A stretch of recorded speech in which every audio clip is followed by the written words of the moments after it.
Hello guys, आज मैं आपको बताने वाला हूँ कि जब अपने भारत में पुर्तगाली, डच, फ्रांसीसी और जो डेनमार्क ये सब आए थे और उसके बाद जो ब्रिटिशर्स का एक्सपेंशन हुआ वो किस प्रकार हुआ। तो हम अपनी वीडियो को शुरुआत करते हैं। सबसे पहले आपको जैसे पता है कि सबसे पहले हमारे यहाँ पुर्तगाली आए थे, फिर उसके बाद डच और देन फ्रांसीसी। इन सभी को अंग्रेज़ों ने हरा दिया था, यानी कि डिफीट कर दिया था। इन सभी को हरा दिया उन्होंने, अंग्रेज़ों ने। लेकिन जो डेनमार्क कंपनी आई थी उसे हराया नहीं हमने, वो अंग्रेज़ों ने उसे ख़रीद लिया था उनने।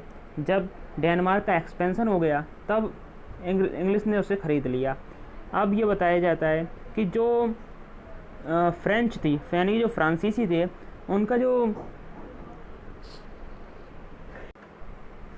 फ्रांसीसी थे उनका बताया जाता है उनका पतन कैसे हुआ। उनके जो पतन का मेन कारण है, उसमें जो युद्ध आता है उसका नाम है एंग्लो फ्रेंच वॉर, जिसे कार्नेटिक वॉर के नाम से जाना जाता है।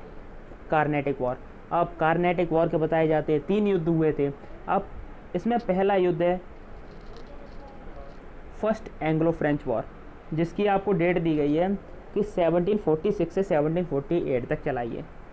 और इसका कारण जो मेन देखने को मिलता है वो ये है कि जो ऑस्ट्रिया था, मतलब यहाँ से जो लोग अंग्रेज़ वगैरह आए थे ये यूरोप महाद्वीप से, वहाँ पे क्या हो रहा था कि जो ब्रिटिश वर्सेस फ्रेंच चलने लगा था, वहाँ पे वॉर ऑफ सक्सेसर चलने लगा, उत्तराधिकार का युद्ध, यानी कि अब रूलर कौन बनेगा आगे।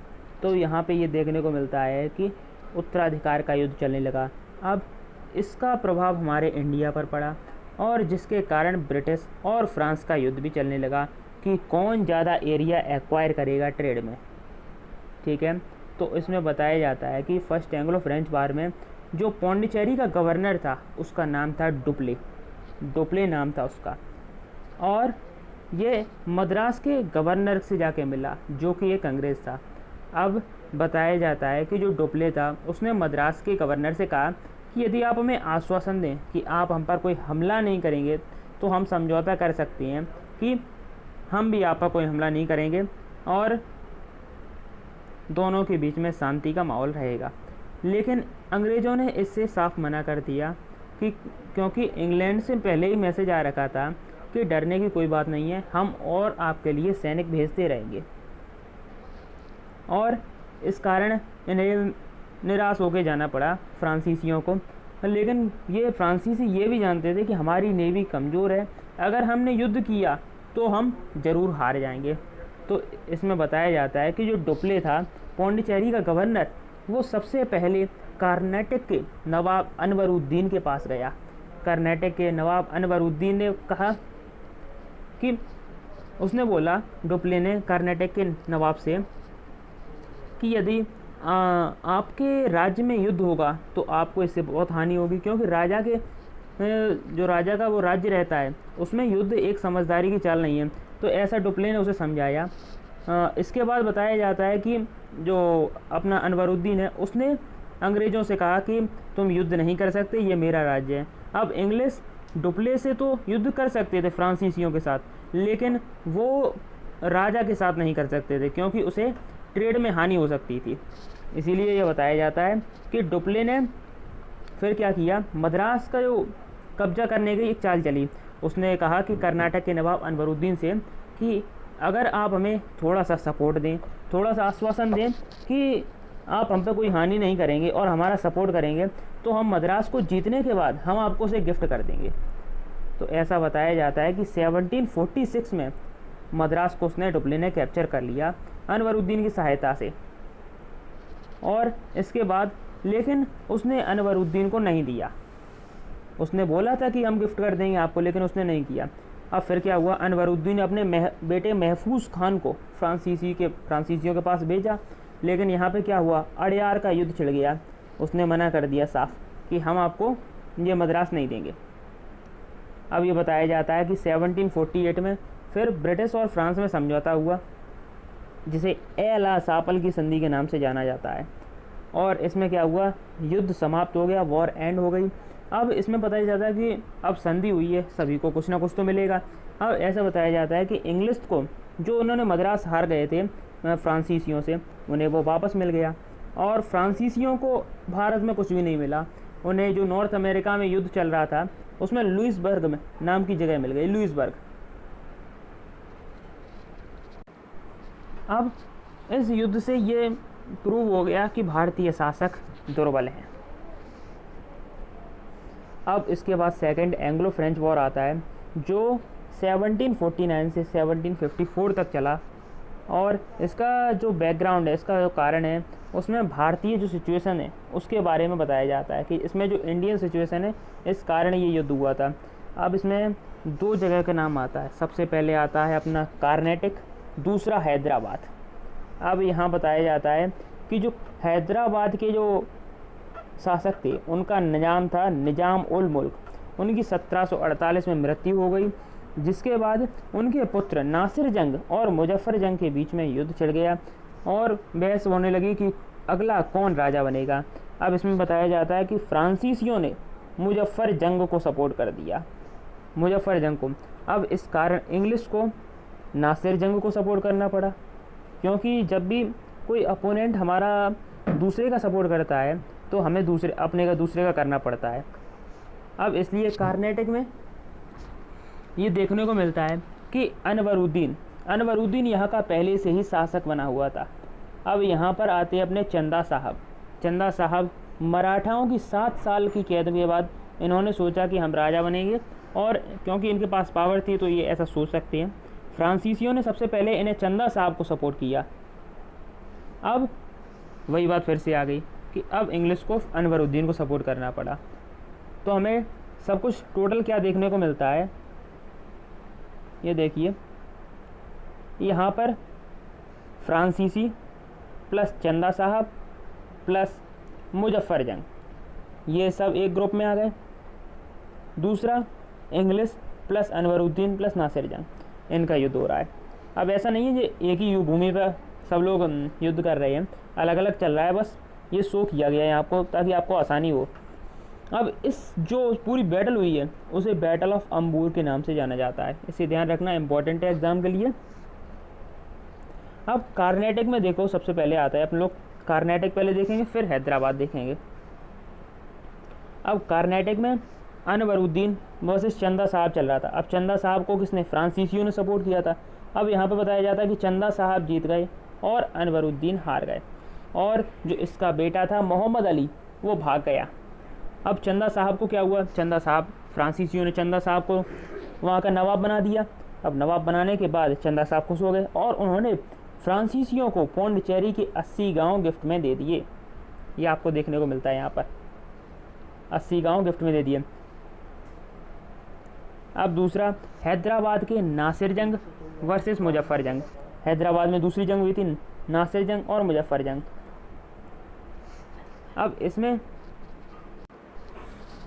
अब यहाँ पर नासिर जंग और मुजफ्फर जंग के बीच में युद्ध था जो हैदराबाद में हुआ था। अब इसमें बताया जाता है जो फ्रांसीसियों ने मुजफ्फर जंग को सपोर्ट किया था वो जीत गया। अब यहाँ पर डुप्ले ने क्या किया, ब्रुस्सी को जिम्मेदारी दी कि जाओ और मुजफ्फर जंग को हैदराबाद पहुँचा कर आओ। अब पर लेकिन क्या हुआ, रास्ते में से अंग्रेज़ों ने मार डाला। अब क्या हुआ, ब्रुस्सी ने एक थोड़ा सा दिमाग लगाया और बोला कि नासिर जंग के भाई सलावत जंग को हम यहाँ का शासक बना देते हैं, क्योंकि अपना जो पहले का जो शासक था वो तो मर ही चुका है, इसीलिए इन्होंने सलावत जंग को इन्होंने यहाँ का रूलर बना दिया। अब यहाँ पर फिर अंग्रेज़ों ने क्या किया, अंग्रेज़ों के थॉमस सैंडर्स ने मोहम्मद अली को सपोर्ट किया, क्योंकि हम बाद में देखेंगे यहाँ पर मोहम्मद अली को भी रूलर बनाया गया है अभी, जिसे त्रिचनापल्ली का घेरा नाम से जाना जाता है। अब अरकाट में क्या हुआ, रॉबर्ट क्लाइव रुके थे, और अरकाट में रॉबर्ट क्लाइव, अब ये अरकाट बताया जाता है ये कार्नेटिक की राजधानी।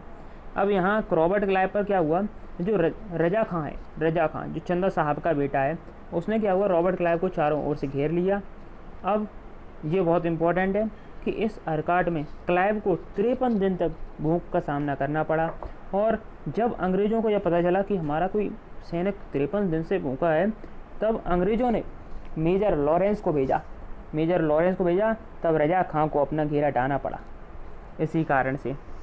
अब 1751 1751 में क्लाइव और लॉरेंस जब दोनों इकट्ठे आ गए, जब क्लाइव इतना ताकतवर था कि उसने 53 दिन तक, इतनी सहन शक्ति थी उसमें कि 53 दिन तक मुंह का प्यासा रहेगा, अब लॉरेंस भी आ गया तो उसकी शक्ति डबल हो गई और इसने चंदा साहब को भगा दिया और भगा के उसका वध कर दिया यहाँ पर।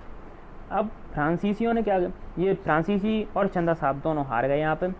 अब चंदा साहब की जगह पे किसे राजा बनाया गया? बताया जाता है चंदा साहब की जगह पर मोहम्मद अली को राजा बनाया गया, जो अभी आपको बताया था कि ये मोहम्मद अली को ये थॉमस सैंडर्स ने सपोर्ट किया था, उसी को राजा बना दिया गया जो अनवरुद्दीन का बेटा था। अब 1754 में क्या हुआ? अब ये डुप्ले की वजह से आप देखो कर्नाटक, हैदराबाद और कई सारी जंगें कितनी हुई। अब इसलिए इसे वापस बुलाया गया कि इसके कारण बहुत सारी जंगें हो रही थी। अब इसकी जगह पर किसे भेजा गया? गोडेलू को भेजा गया, गोडेलू। अब इसने क्या हुआ, 1754 में ही आया और 1755 में इसने ट्रीटी ऑफ पौंडीचेरी करा दी, मतलब संधि भी करा दी 1 साल में। और शांति, मतलब कह सकते हैं ये शांति प्रिय व्यक्ति था कि आइदर ब्रिटिश और French no one will interact in internal issue of India, कि अपना जो ब्रिटिश और फ्रेंच कोई भी इंडिया के आपसी मामलों में दखल नहीं देगा, कि इंडिया में कुछ भी हो हमें उससे मतलब नहीं है। अभी यहाँ पर जो हैदराबाद और कर्नाटक में रूलर बन रहे थे, अगर बनने देते तो युद्ध नहीं होता। अब सबसे पहले फ्रांसीसियों ने शुरुआत की, फिर इंग्लिश भी उसमें इंटरफियर करने लगे, तो इस कारण से उनमें युद्ध होने लगा और इससे दोनों को घाटा है। इस कारण ये संधि हुई जिसे ट्रीटी ऑफ पौंडीचेरी के नाम से जाना जाता है। इम्पॉर्टेंट है आपके एग्जाम के लिए। अब इसमें थर्ड एंग्लो फ्रेंच वॉर 1756 से 1763 तक चला। अब इसमें क्या हुआ, यूरोप में फिर से जंग शुरू हो गई, जिसमें ब्रिटिश वर्सेस फ्रेंच फिर से जंग स्टार्ट हो गई। इसका यही मेन कारण है। अब फ्रांसीसियों ने क्या किया, सेनापति भेजा जिसका नाम था लाली, और ये 1758 में इंडिया पहुंच गया। सबसे पहले आते ही इसने पोर्ट डेविड को कैप्चर कर लिया 1758 में। अब लाली ने, बताया जाता है कि जो हैदराबाद के ब्रुसी, अब इसमें क्या हुआ, इसने मद्रास में घेरा डाल दिया। मद्रास में गया, मद्रास को घेर लिया। इस कारण मजबूरी में अब इसमें क्या हुआ, सलावत जंग जो रूलर बना था ये अंग्रेज़ों के साथ मिल गया। अब इसकी पावर डबल हो गई कि हैदराबाद भी गया और कर्नाटक भी गया, सब कुछ चला गया।